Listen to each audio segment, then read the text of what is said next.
ദക്ഷിണ Korean acting പ്രസിഡന്റിനെതിരായ അവിശ്വാസം പാസായി. ദിവസങ്ങൾക്ക് മുൻപ് അധികാരമേറ്റ ഹെൻഡെക് സു ആണ് അവിശ്വാസത്തിലൂടെ പുറത്തായത്. 300 അംഗ സഭയിൽ 192 വോട്ടോടെ അവിശ്വാസ പ്രമേയം പാസായിരുന്നു. മുൻ പ്രസിഡന്റ് യൂൺ സു ക്യൂളിനെ പുറത്താക്കൽ നടപടി പരിശോധിച്ചിരിക്കുന്ന ഭരണഘടനാ കോടതിയിൽ അഡീഷണൽ ജഡ്ജിയെ നിയമിക്കുന്നത് ഹെൻഡെക് സു എതിർത്തിരുന്നു. തുടർന്നാണ് പ്രധാന പ്രതിപക്ഷമായ ഡെമോക്രാറ്റിക് പാർട്ടി അവിശ്വാസം കൊണ്ടുവന്നത്. ഐസൻ ജോസ് ചേരുന്നുണ്ട്. ഐസൻ, വളരെ കൃത്യമായ ഒരു രാഷ്ട്രീയ പ്രതിസന്ധി ഇപ്പോൾ അവിടെ നേരിടുന്നു എന്ന് മനസ്സിലാക്കാൻ സാധിക്കുന്നുണ്ട്. ഇതിനെ മറികടക്കാനുള്ള നീക്കങ്ങൾ കൂടി അവിടെ നടക്കുന്നുണ്ടോ?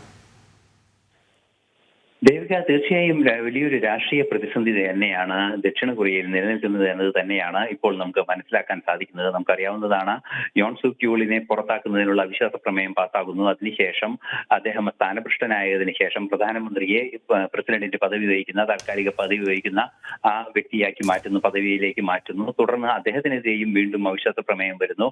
ആ അവിശ്വാസ പ്രമേയം ഇതുപോലെ ശക്തമായി പാസ്സാവുകയും ചെയ്യുന്നു എന്ന് പറയുന്നത് വലിയൊരു രാഷ്ട്രീയ പ്രതിസന്ധി, ഭരണഘടനാ രാഷ്ട്രീയ പ്രതിസന്ധി തന്നെയാണ് ഉണ്ടായിക്കൊണ്ടിരിക്കുന്നത് എന്ന കാര്യത്തിൽ തർക്കമില്ല. നമുക്കറിയാവുന്നതാണ്, നേരത്തെ സൂചിപ്പിച്ചതുപോലെ തന്നെ ഭരണഘടനാ കോടതിയിലേക്ക്, അതായത് യോൺ സു ക്യൂളിന്റെ ഈ ഇംപീച്ച്മെന്റ് സംബന്ധിച്ച് പരിശോധിക്കുന്ന കോടതിയുടെ ജഡ്ജിമാരിൽ അഡീഷണൽ ജഡ്ജിയെ നിയമിക്കുന്നതിനുള്ള നീക്കത്തെ തടഞ്ഞ ഹാൻഡക് സൂക്കിന്റെ നടപടിക്കെതിരെയാണ് ഇപ്പോൾ ഈ അവിശ്വാസ പ്രമേയം വരികയും അത് 192ഓളം വോട്ടുകൾക്ക് പാസ്സാവുകയും ചെയ്തിരിക്കുന്നത്. 192 വോട്ടുകൾക്ക് അത് പാസ്സായി എന്ന് പറയുമ്പോൾ വലിയൊരു ഭൂരിപക്ഷത്തിൽ തന്നെയാണ് ദക്ഷിണ കൊറിയയിലെ നാഷണൽ അസംബ്ലിയിൽ ഇത് പാസ്സായിരിക്കുന്നത് എന്നതാണ് യാഥാർത്ഥ്യം. തീർച്ചയായും അത് മറ്റു ചില വിഷയങ്ങളും, അതായത് നേരത്തെ അടിയന്തരാവസ്ഥ പ്രഖ്യാപിച്ച യൂളിന്റെ നിലപാടിനെ പൂർണ്ണമായും പിന്തുണയ്ക്കുകയും അതിനെ സപ്പോർട്ട് നൽകുകയും ചെയ്തു. ഹെൻഡെക് സു എന്ന് പറയുന്ന വ്യക്തി എന്ന് പറയുന്ന പ്രധാനമന്ത്രിയുടെ പദവി വഹിച്ചിരുന്ന, ഇപ്പോൾ പ്രസിഡന്റിന്റെ പദവി വഹിക്കുന്ന വ്യക്തി എന്നതും ഏറെ ഗൗരവമേറിയ ഒരു വിഷയമായി മാറിയിരിക്കുകയാണ്. തീർച്ചയായും ദക്ഷിണ കൊറിയയിൽ സങ്കീർണമായ ഒരു രാഷ്ട്രീയ പ്രതിസന്ധി ഉരുണ്ടുകൂടുന്നു എന്ന് തന്നെയാണ് ഈ സംഭവ വികാസങ്ങളിൽ നിന്നെല്ലാം തന്നെ മനസ്സിലാക്കാൻ സാധിക്കുന്നത്.